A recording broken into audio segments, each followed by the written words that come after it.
The cover painting. I like it here, the old one. It's the old cover moving, I don't know where. So how long have you been coming to Vecova? A long time. I just thought about it. Well, I was born in 67.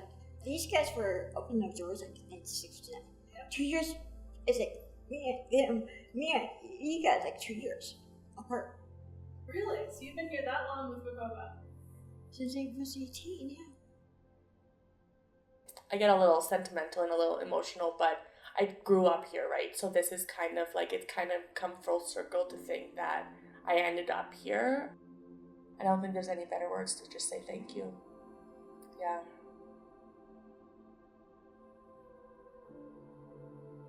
So Kristen Meikle is our founder, and she had a son who had a developmental disability. And that's what motivated her to go down the path to look for a different future for him. At the time, it was thought that people with developmental disabilities couldn't learn, couldn't be taught, should be hidden away, institutionalized. She didn't believe that, and she thought there could be something better for her son. She sought to make that a reality, and she did. It started at small, at her kitchen table, with some acquaintances that were in a similar situation as her and brought their children together to start learning at her kitchen table. It was the kitchen school. From that, it evolved into building this facility, which at the time was a cutting-edge facility, focused on doing research, delivering innovative programs, and helping to support people who face barriers to gain skills and be productive parts of the community, not hidden away. It's just evolved from there, and it's really, really amazing what she did. That passion that she had, I see that in all the staff that work here. The spirit of Vecova is what is going to live on, no matter where we're housed, because that is about the people, not about the place. Christine Meikle was an exceptional individual. I think I only met her maybe twice. Well, obviously she was instrumental in making so many things happen in this field through the educational system, getting some education programs going and getting it going with the school board and getting a school created to serve people with disabilities and help them access good educational programming as well. She was instrumental in making that happen. And then I think she saw over time the need, people move out of school. You reach adulthood, and there's other needs that need to be met. You need to be part of the community in a different way, hopefully through work and through living situations, and which promoted the impetus, I guess, for Vecova to suddenly be formed. She's a legendary founder of the organization, and she worked with other individuals to make this work, to make it happen. It was certainly a very leading process to, kind of groundbreaking, not just literally but figuratively, in terms of having an organization that was designed to meet the needs through best practice and based on literature around providing services, right? So having something that was an organization that was in the research park at that time was pretty innovative.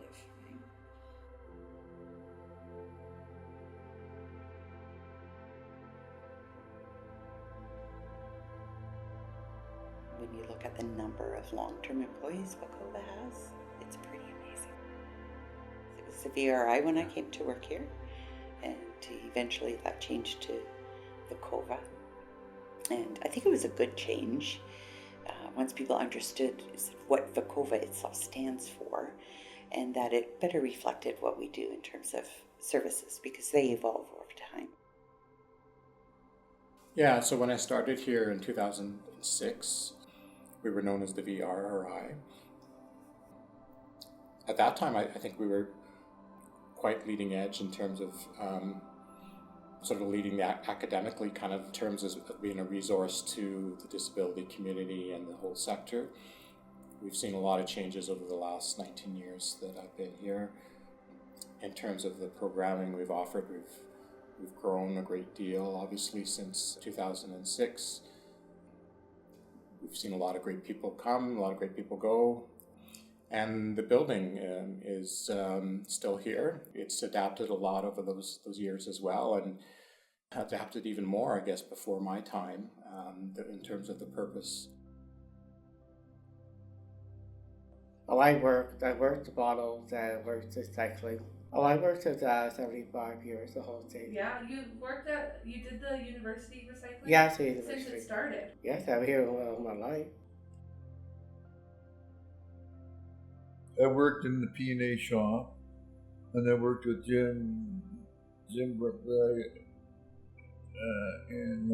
greenhouse, flowers. Oh, we just watered them, check them out, and I remember several years ago we still had offices in the tower, and certainly some funny stories from there about getting stuck in the elevator was a common occurrence, and just the different temperature fluctuations in the tower, 40 degrees in there in the summer and just freezing in the winter, but it was just part of being in the tower, so that was kind of a quirky piece. I'll never forget the hailstorm in, I think it must have been about 2010 maybe, being in what we now call the atrium, and at the time we called the greenhouse, and being in there supporting individuals, and this hailstorm kicked in, and the roof fell apart on the greenhouse, and so we were scrambling to get everybody out, and then it was hailing in the greenhouse essentially. I found it really creepy. I honestly thought it was haunted. It gave off a very haunted vibe. What? How come?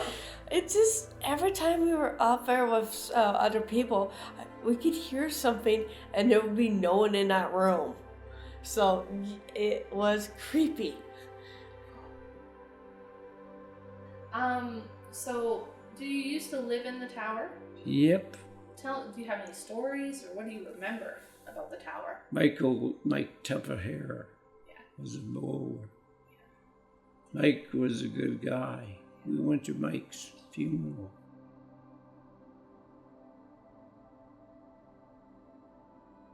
During COVID, I thought it was kind of strange, but I had a person from Pear Productions come and meet with me and say, there's this new Netflix series coming out and we would love to film it here. And I'm like, okay, well, what's it called? And they said, it's Last of Us, it's going to be the next biggest thing. And I'm like, really? Okay. And Pedro Pascal's in it, and I'm like, okay, well, who's he? So that was pretty interesting. And so we worked for the next few months on trying to figure out the logistics of actually having a movie here on site. One, because we were still in the midst of COVID, and two, just with the reality of trying to close down different areas for this movie. My youngest one did go to day camps here for sure. We did have floor hockey at noon. I remember floor hockey at noon. And then a couple of my best friends right now are coworkers that I've met over the years. I think it's needed and it's understandable. There were renovations that need to be done that were millions and millions of dollars. So it does make me sad for the pool. A small, warm, wheelchair accessible pool that is quiet and safe for people that have certain needs. That's really sad to end for the people who use that pool. And the bottle depot, I've supported people at the bottle depot for years, And I know they have some employees that have worked there for a long, long time, and it is part of their identity and a huge part of their life. So their positions ending, yeah, that's really sad. So we're always looking at ways to do things differently or better, and to evolve as the community evolves, as the individual's needs evolve, as our political environment evolves. We always have to be able to adapt and change, and I think that's been the strength of the organization. We've been here through lots of change and turmoil over the years, and we've always come out stronger. Housing services is a good example of work that's not necessarily done within this building. It's in the community. We have 11 different environments that we staff. We provide to our consumers, and we provide the staffing around the clock to ensure that those individuals can reside in their homes and they can be comfortable, they can be safe in their homes, and they can truly identify them as their homes. It takes a lot of people to run those environments. We have almost 300 staff in housing services. We started to deliver community-based residential services before we closed down the tower. But it was, we started in the 70s, and then the tower closed down early 80s. And the intent was to really go back to what is the real, where do you and I and everyone live? We live in the community and not in a facility. And so very quickly the philosophy changed around the needs of individuals to or the wishes of the individuals to be within their own environment, in their own community environment, and to have a home similar to everyone else. Well, hopefully that Vecova can continue to be a leader in disability services, and that it will continue to grow. It feels almost like it might be shrinking at the moment. Maybe that's just in my mind, because it's such a big building, it's kind of a sprawling type of building, lots of space. So it feels like we might initially shrink physically, but I hope that Vecova continues to grow, however that might look, and expand in different ways in the future.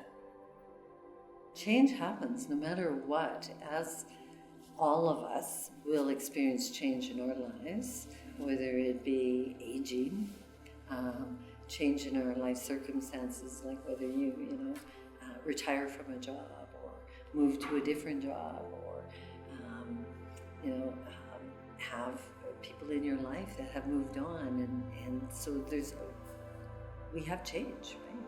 And so this is part of an organization also goes through change, very similar to what we go through. And the time for this building has come to an end, but that doesn't mean that there isn't, that Vecova won't thrive. Vecova has the opportunity to continue to grow and thrive, and it will. And the reason for that is that Vecova has been agile and continues to be agile and adapts as necessary. And so Vecova is like a living organism, really, because it's made up of all the great people that have worked here in the past and continue to work with the organization and continue to meet the needs of the community and individuals. If we extend ourselves into the community more, we create that opportunity for them to connect with us, for us to meet new people, for us to be able to supply services or programs that help support people where they're at. And I think that's a really important thing for us to do, and helps to overcome the transportation issue, as well as opening ourselves up to a broader community as well.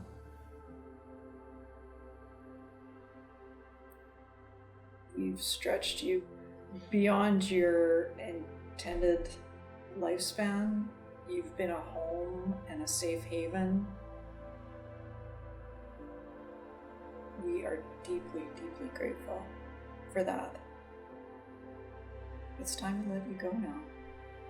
Your bones are old and and tired and need rest. We need some fresh starts. We're gonna miss you.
I don't really have any apart from hearing about the ghost or the ghosts. You've heard about that. I've never seen them, but I've heard people talk about seeing them.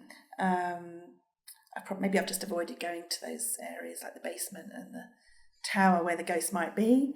But I thought of declaring myself as the ghost on this video, revealing myself as the ghost. But